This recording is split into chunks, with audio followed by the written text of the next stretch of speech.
scares me a little bit.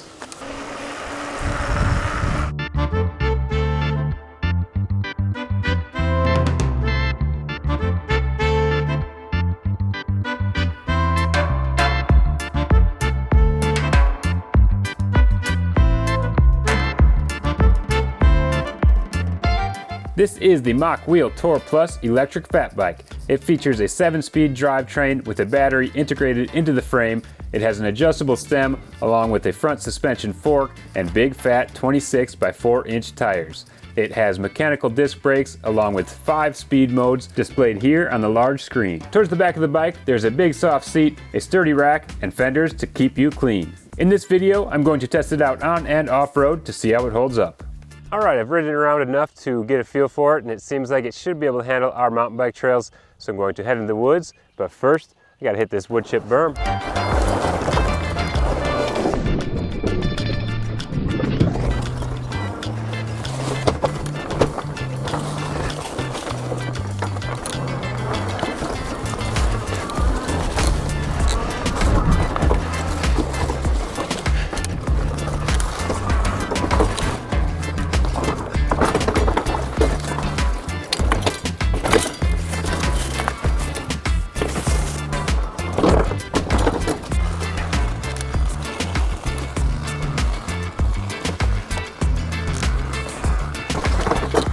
Well, I made it through those trails, but there were a few things that made it a bit challenging. The first was the motor seemed a little inconsistent on when it would stop putting out power as you stopped pedaling. I didn't know how long it would continue to push me into the corners, so it was easy to overshoot them, and that leads me to the brakes. They are really weak right now. I'm hoping that they will break in and get stronger.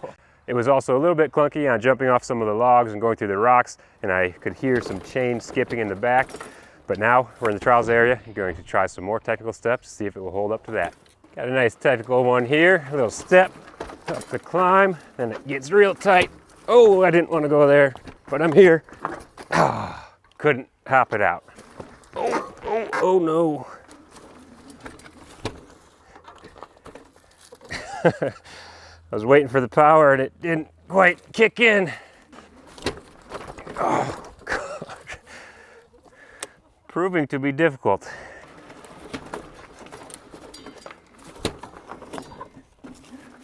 It's definitely tricky to control the power in these tight situations. You kind of want to stop pedaling and start pedaling, and sometimes that cuts the motor off, other times it keeps going, so it's hard to judge and control, but it's just adding to the challenge. That line did work. It wasn't that smooth, but we'll move on.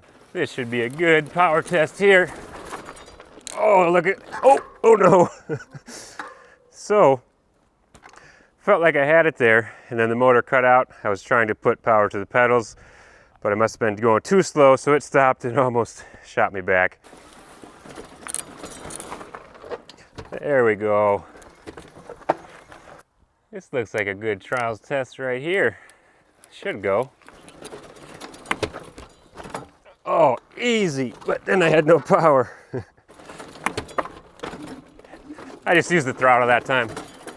Got to make sure it can roll backwards.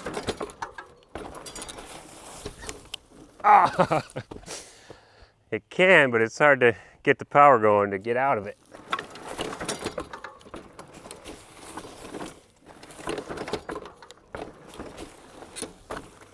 There we go. So I think I just realized something that may be causing some of my struggle with the controlling of the motor turning on and off. I actually removed the rear brake motor sensor wire so I could do wheelies and use the rear brake and still get that motor power, but I left the front one in. So it might be that I'm grabbing the front brake and that's cutting the motor off when I'm expecting power to be put down. So I guess I should have just removed them both, huh? Okay, now I'm going to give it a little bit more of a normal test, I guess. Put a box on the rack here. Gonna head to town and get some food. The top speed has really surprised me so far. Let's see if I can hit it right now. Keeps pushing past 22 like I thought it was gonna stop at, and it goes all the way to 28 before it thinks about slowing down. It's pretty wild to be able to go that fast with such little effort. It does about the same on throttle only as pedaling, but when you're pedaling, you can push past that if you're strong enough. 29, there's 30, 31, there's my max so far. It's actually quite smooth. I thought all the knobs on the fat tires would make for a little bit more of a rough ride. It's a bit louder than other bikes, but let's see if these big tires can handle some fun off-road. Oh yeah, look at that. Probably be able to tear up this gravel too, I bet. Oh yeah, pretty solid on there. Oh, this is real smooth in here. Can't pass up this skinny right here. Fat tires love them skinnies. And here we are. Pretty fun ride to town, I must say. Ah, there we go. There we go, lots of chips in there, I guess. Yeah, extra. Okay, I definitely had a tailwind on the way to town. Right now, got a headwind and it's doing 22. Something I did notice on the way though, is that you can pretty comfortably ride in the gravel. These tires seem pretty solid and stable. So if the car's coming and you feel like you need to get off into the gravel or you just want to ride here anyway, it's a lot better than the skinny tires, it feels like. I am in a different woods now and the trails are more mellow over here, less tight and technical, but it feels like the bike is more capable of riding them. I would say they are definitely green trails, so if you are looking to ride a bit on road and a bit off road, but you're not going to push it too hard and ride a whole lot of rough stuff, you should be able to have fun on this bike. If you are looking to ride a lot of more aggressive trails, it might rattle and fall apart, so I wouldn't recommend pushing it too hard. You kind of have to respect what it is. It's a basic budget build. You can't ride it exactly like you would a higher end mountain bike, but you can still have a good time out in the woods or on the road. I am feeling a bit of harshness off-road with these grips. They're definitely pretty hard, so upgrading those would add some comfort for sure. One problem that just came up recently is the cranks are making some creaking noises.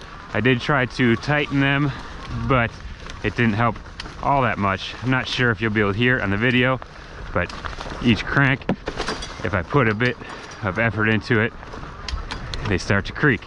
So might need to take them apart and put some grease on them. There's a deer.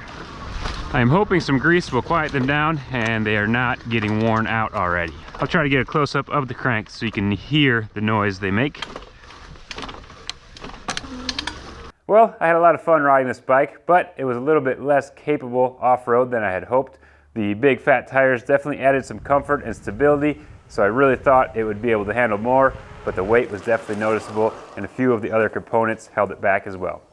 The brakes never came around quite as much as I was expecting them to.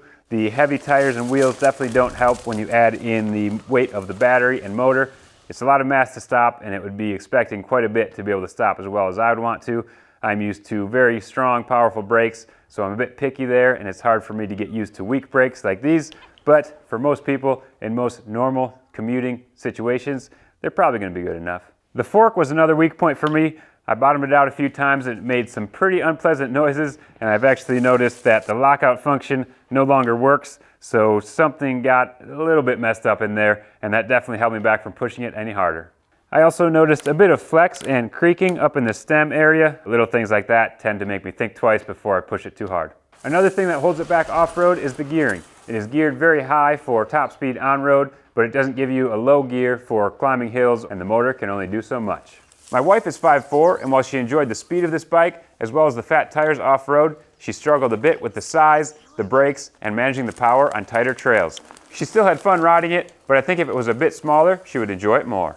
On a more positive note, the frame felt nice and stiff, and I didn't have any issues with the battery falling out. I was a little bit worried about this design with the battery on the bottom of the frame, but even when you go to remove it and turn the key, there's an extra little feature here. You have to turn this latch to get it to come completely out. So I was happy that I didn't have any issues with it getting loose while I was riding some of the harder impact lines. The rack feels nice and strong, like it could handle a good amount of weight, and I definitely enjoyed the fat tires. Being a hardtail e-bike like this, there's a lot of weight on the rear end, and a skinny tire can get pretty uncomfortable off-road. All those little small bumps can actually be soaked up by this fat tire at the right pressure. It acts as suspension and can add some comfort. One downside on the fat tires that I noticed while testing this was that they are more affected by wind.